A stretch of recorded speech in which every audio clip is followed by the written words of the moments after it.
Hey y'all, this week's shortcut supper is a game day crowd pleaser. I'm going to show you how to make my shortcut chicken chili that is amazing any time of year, but it's a game day winner. Anytime you have a chili on the stove, everybody is going to be happy. But let me tell you, chicken chili is an unsung hero that's really starting to make some waves. It's a really easy thing to have the prepped ingredients on hand, like some shredded chicken that you prepped over the weekend or some rotisserie chicken, and you can easily get to the finish line in no time. So this chicken chili recipe is going to do a lot with our pre-cooked recipe ingredients as well as some shortcut ingredients. So let me show you what those shortcut ingredients are that are going to help us get there. We've got some diced tomatoes and green chilies. These really add a flavor punch. This is one step up from just regular diced tomatoes with the green chili flavor in there. That's a flavor bomb, so you want to do that. We also have some chili beans that are already seasoned. These have seasoning in the can, so this is something that is a shortcut because you're not having to do extra seasoning on top of what you already have to do. These pack another flavor punch. And then we also have some chicken base or bouillon that we're going to add to our broth to make it have savory, long cooked flavor. And I have some pre-made taco or chili seasoning here. This is just the one I make at home. I'm going to walk you through how I make it, but you easily can use taco seasoning or chili seasoning packets if you have some of those on hand. And then of course minced garlic is on hand because what do I ever cook without that, as well as a few other things that we'll get to in a minute. But first things first, I've got some heat under my pan and we're going to get this rolling because I want you to get it on the table as quickly as possible. So you could also shortcut this, but I'm going to chop an onion. You could take your onion out of your freezer section, which is a great swap. You can get diced onions just right there, and they usually come in little bags that are the equivalent of one onion. So that's about 2 cups of diced onion. I'm going to get a little oil in my pan so I can get this first half of the onion in, and we're going to start building flavor out of the gate. So I'm going to put about 2 tablespoons of oil and get this first little bit of onion into my pan. Probably turn him back just a scotch. And then I'm going to get this other one in there, and I'm going to go ahead and start adding in some other flavors. Now, with chicken chili, you're wanting to basically focus your energy on building flavors quickly from your canned ingredients. So after my onions get a little bit of a start, I'm going to get my seasonings and some tomatoes in there, as well as a little bit of corn I've got from the freezer. So the things that are going to be cooking in these flavors can get a head start. So I'm going to get my spoon, move my onions around a little bit.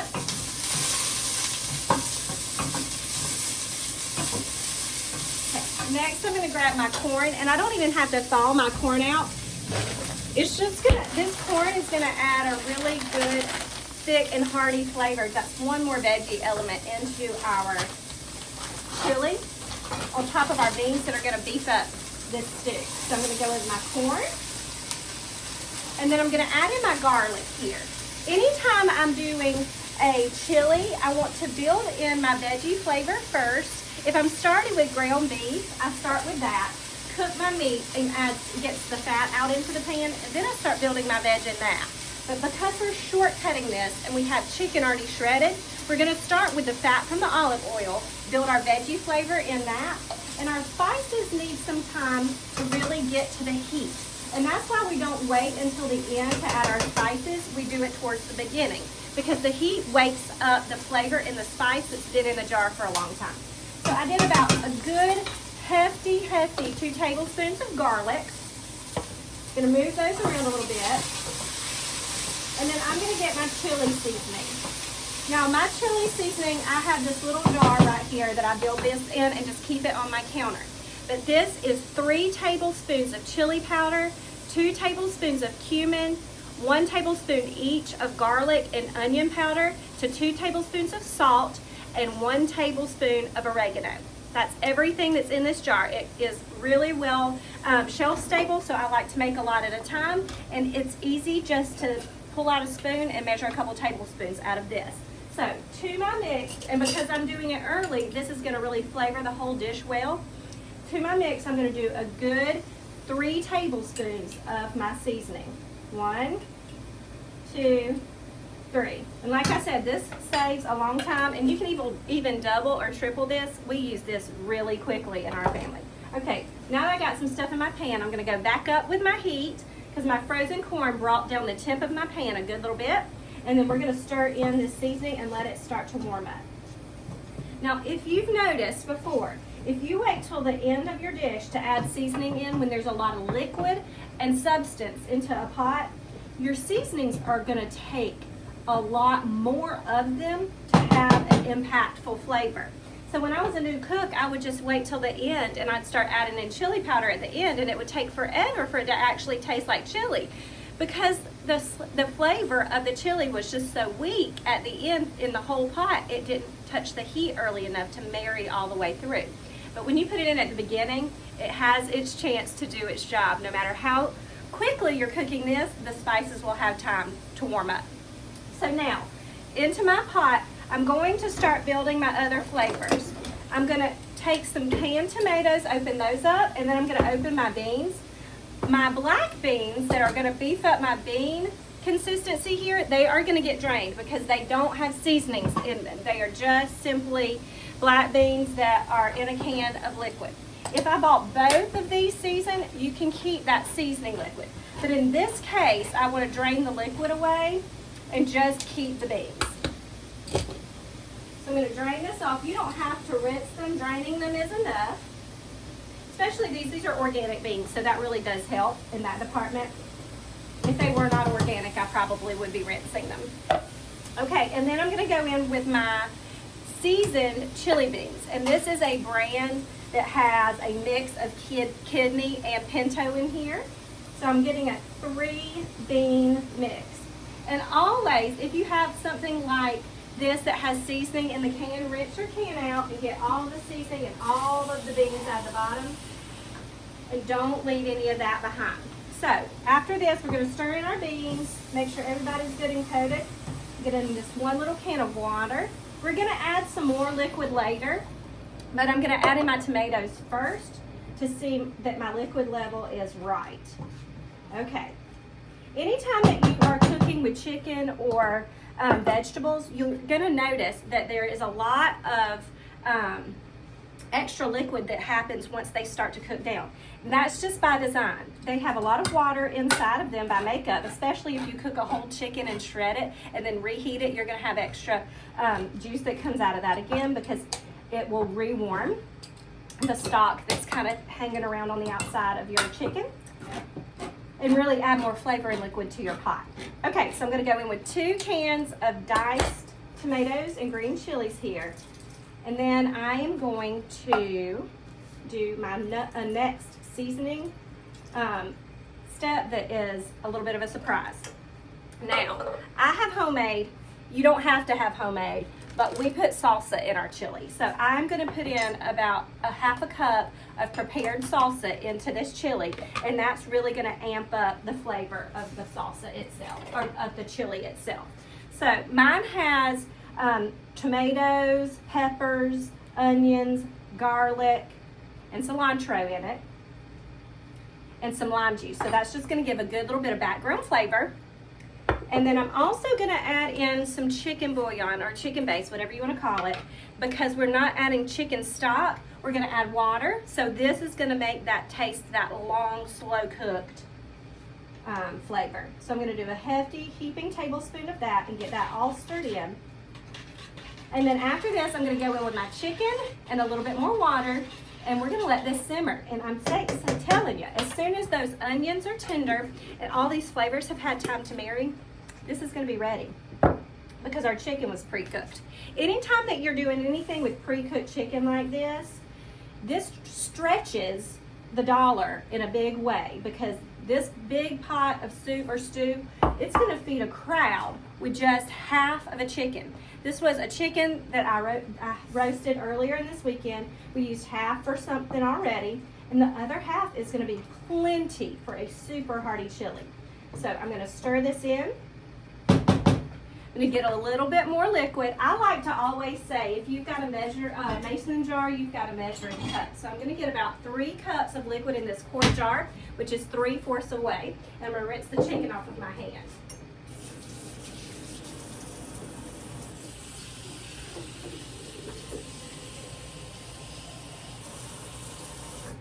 Now, a lot of people don't think about it, but if you've got a quart jar, this is 4 cups of water. If you've got a pint jar, that's 2 cups. I often don't use measuring cups, but if you've got a mason jar, you've got a measuring cup. So I'm going to start by adding 2 or 3 cups of water just to get the level right. At the end, we have a few fresh things we're going to add, but all of our big and hearty flavors are in the pot. I'm going to give a quick taste very carefully to check my salt level, and then I'm going to put a lid on this and let it go low, medium low for about 15 minutes. And it's perfect because we seasoned it along the way. It'll be ready in no time. Can't wait to show you how to finish this one up. Okay, so we've got our chili on the stove, and I'm going to show you a shortcut little dessert to have on hand that really works for anything from a muffin to a cupcake to a dessert for any kind of occasion. I love this recipe. Now, I have typically not always been a huge baker because I am a cook and measuring is not my first response. But these little cupcakes are so easy, and I have done 1,000 riffs on this little recipe. It starts with a box of yellow cake mix, and we're going to semi-follow the recipe on the back of the box, but we're going to make it our own and special and much more rich than a traditional box cake by adding a few little things. So I'm going to start by going in with my regular mix, and then instead of just 2 little eggs, I'm going to add 3. Got my eggs right here. And while I'm at it, I am going to preheat my oven. So I'm going to get my oven heating to about 350 degrees.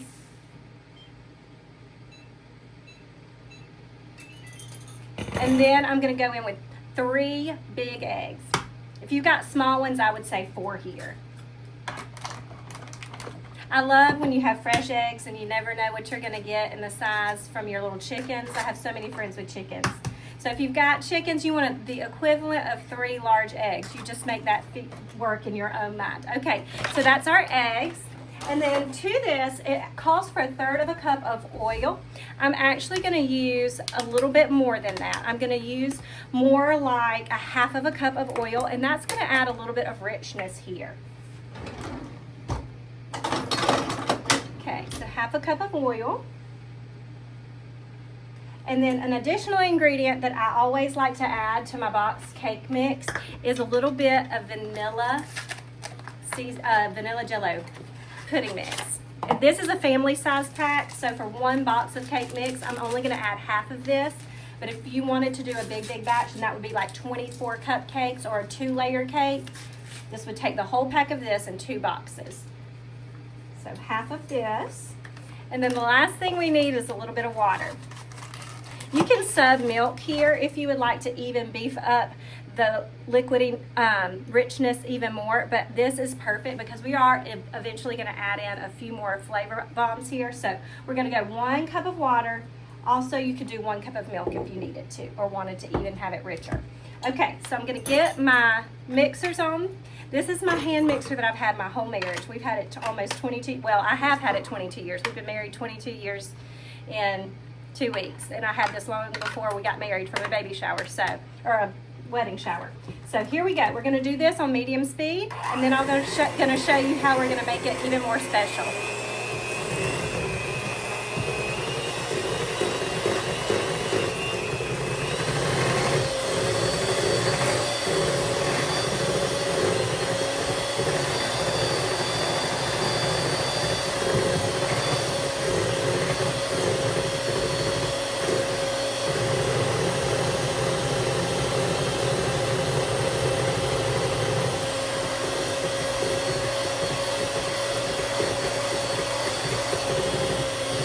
This is looking fluffy.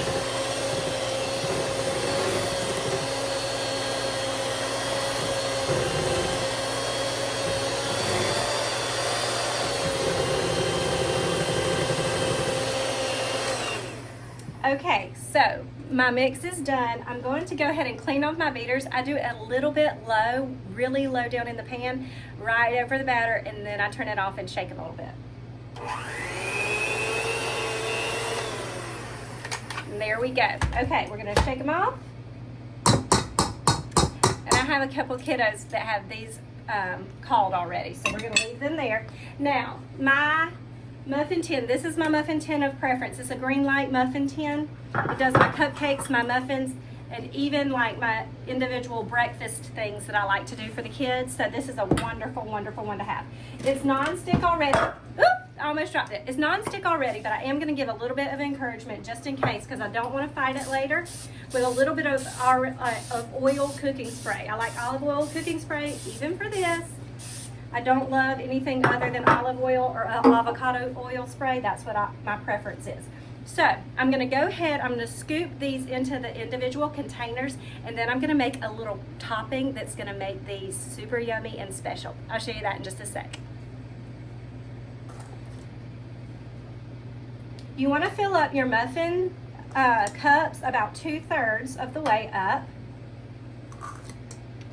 A little less shallow than you normally would a basic cupcake, because we're gonna come back in here, we're gonna add our little cinnamon and brown sugar topping that's gonna make this like a cinnamon roll. I know. Swirl it in a little bit and then add a tiny couple of tablespoons more of batter to finish it off. And then the topping will get yet another little bit of that cinnamon sugar or cinnamon and brown sugar layer. And these little cupcakes are gonna be like a cinnamon roll in their hand. Isn't that fun? Shortcut to cinnamon roll, you never knew it. And that's how this butter yellow cake mix works perfectly, because typically cinnamon rolls really have a big thick layer of butter, and that is where that flavor comes from. Okay, so one more. And I'm going to show you how to mix together a little brown sugar. There should be about 1/3 of the batter left in the bottom of your bowl there. So you can put a couple of tablespoons on top of each of these when they get finished. So let's grab a bowl. I'll get one over here. This one's low and easy to reach. So, okay, let me move this out of the way so you can see. I am just going to start by taking about 1/2 cup of brown sugar, and I'm going to make sure it's really well broken up. I can use my fingers or a fork or a whisk, but you don't want any large lumps in your brown sugar. And then I'm going to put into this 1/2 cup of brown sugar. I'm going to put 3 tablespoons of regular cinnamon, not cinnamon sugar, regular cinnamon. And then I'll get my fork and I'll mix it together a little bit better. So I'll get my spoon. We're gonna do 3 tablespoons. 1, 2, 3. My chili from earlier is smelling amazing. I'm just gonna use the back of my fork to break this down the rest of the way. All right. And the brown sugar, the way that it acts with the cinnamon is different than just putting white sugar with cinnamon. It has a little bit more of a crumble consistency than just a cinnamon sugar consistency, because the molasses that's in that brown sugar, it sort of gives it that texture. And that's why you always have to like make sure you've broken up your brown sugar really good, or either make sure it's always in a tight container, because that is the moisture in it is what makes it clump sometimes. Okay, so make sure all of those are out, and then we're gonna put them a little bit on each of our cupcakes.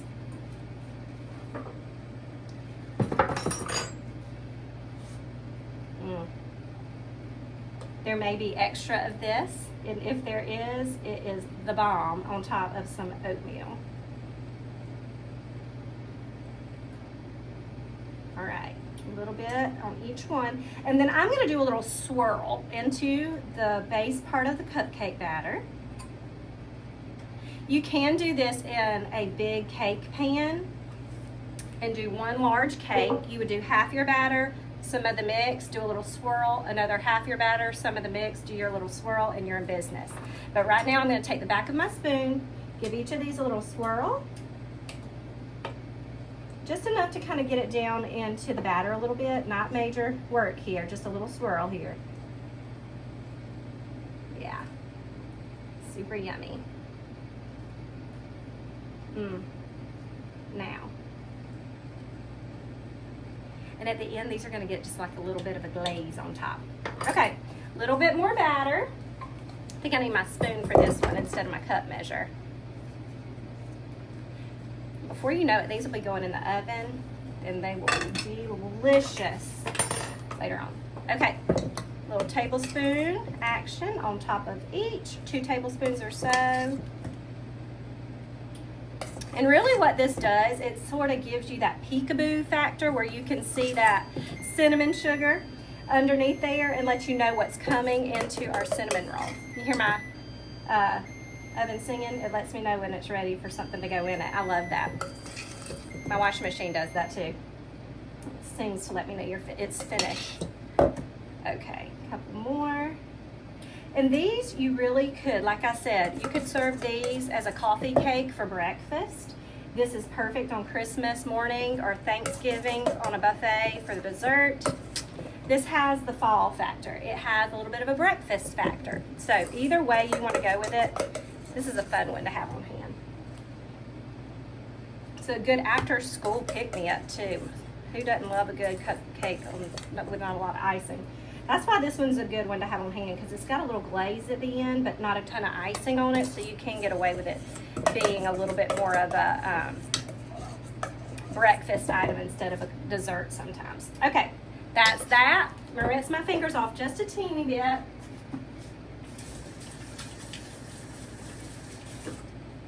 I'm really in my later years of cooking. I've been cooking for 22 years, obviously, since the day I got home from my honeymoon is my story. But over these later years of cooking, I have started to add desserts more to my repertoire, probably because my kids are requesting it more these days. Now, I'm gonna do a little tiny sprinkle on top, not nearly as much as the first time. This is just a decorative sprinkle instead of a flavoring sprinkle at this point. And then we're gonna go into this 350-degree oven. And when a toothpick comes out clean, you'll know they're done. About 18 minutes. See you in a minute. Okay, we're back and ready to put the finishing touches on our game day chicken chili. That is a shortcut, amazing option to have on hand. So the first thing I'm gonna do is I'm gonna grate a little bit of cheese. I've got about 4 or 5 ounces of Colby Jack here. That's what I love for this. Obviously, anytime you're shortcutting, pre-shredded cheese is a wonderful idea to have on hand. But I just love the consistency and the feel and the texture and meltability of shredded cheese that you do yourself. So if you've got time, that's a really good use of it. So I've got a little pile of cheese here. That's gonna about be a cup of cheese. Anytime I say 4 ounces of cheese, you know once that's shredded, that's about a cup. And then I've got some cilantro here. This is totally optional and per taste. If you want to do something like scallions or green onions, by all means, that is another good choice. I'm gonna just take it and give it a rough chop. I want you to see how I am chopping this. It's called a chiffonade, so I'm gonna bring you down just a little bit and let you see me a little bit better. Here you go. All right, now I want you to see how I'm chopping this. This is a chiffonade. I'm gonna take my bunch, turn my fingers under, and just as I am pulling through, I'm gonna continue to crawl my fingers back. And that's how you do any kind of herb or basil. So here we go. And just like that, as I crawl my fingers back, it keeps the bunch together and it lets it do its thing a little bit more effectively as I'm chopping through. Okay, so my soup is about done. The last thing that I have on hand is some chips and some sour cream. Hot sauce is also something that is on the docket in my house, but today this is the way I would do it, and it already has a little bit of heat in there from that Rotel or those green chili and diced tomatoes, so that's where I'm landing with that. And my salsa has a little kick to it this time. Every time is different with my salsa. Sometimes I have people request, and sometimes I just do a medium, mild, and hot. That salsa I used today was about a medium to hot because that's what the boys requested most recently. So y'all are going to be so floored with how delicious and hearty this is right out of the gate. So look at there. Now this is how I top mine. Take a dollop of sour cream, and I know this would be a popular item too if you had a little bit of avocado go on top. That's delicious, and a squeeze of lime juice. But I had lime juice in my salsa, and that really does have a background flavor that does pack a punch. Okay, so a little cheese on top, a little cilantro, a lot of cilantro, okay? I'm a cilantro girl.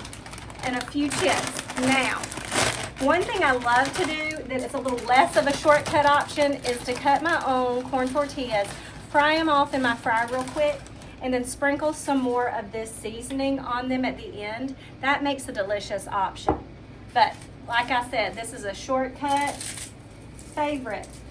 And if you're shortcutting it, you gotta do it the shortcut way. So that's what it looks like. I want you to see, come in here. Isn't that delicious? I'm gonna have to bring you off to get you to it. Come over here. I do have to take this first bite.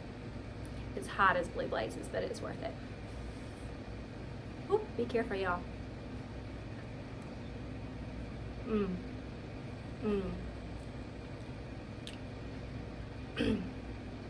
It tastes like it's been cooking all day long. Okay, y'all, this is a delicious addition to any game day, but when we get back, we're gonna look at our cupcakes, our anytime cupcakes. That could be a muffin or a dessert, and we'll top those off with our finishing touches. See you in a minute. Okay, y'all, we're back, and our yummy, yummy cupcakes are out of the oven. I'm calling them anytime cupcakes because at this point they could be muffins for breakfast.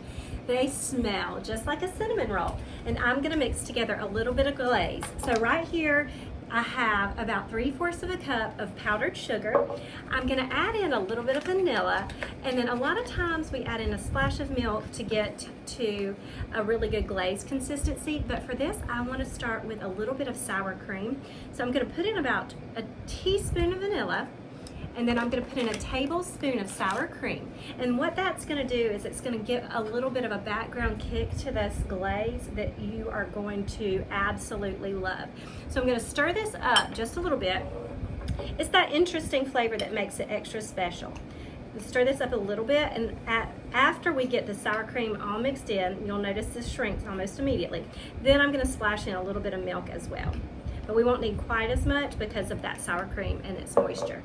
So with our milk, we are going to use very little, a teaspoon at a time. And we may not even need more than this initial teaspoon because this powdered sugar is so fine, it gets really, really loosened up so easily. So I'm just gonna stir it up so good until all of my little bits are broken down of my powdered sugar. And just like that, we have a little glaze.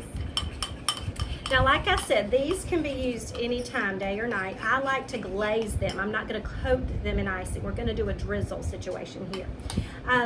For this, I love to serve this with a cup of coffee.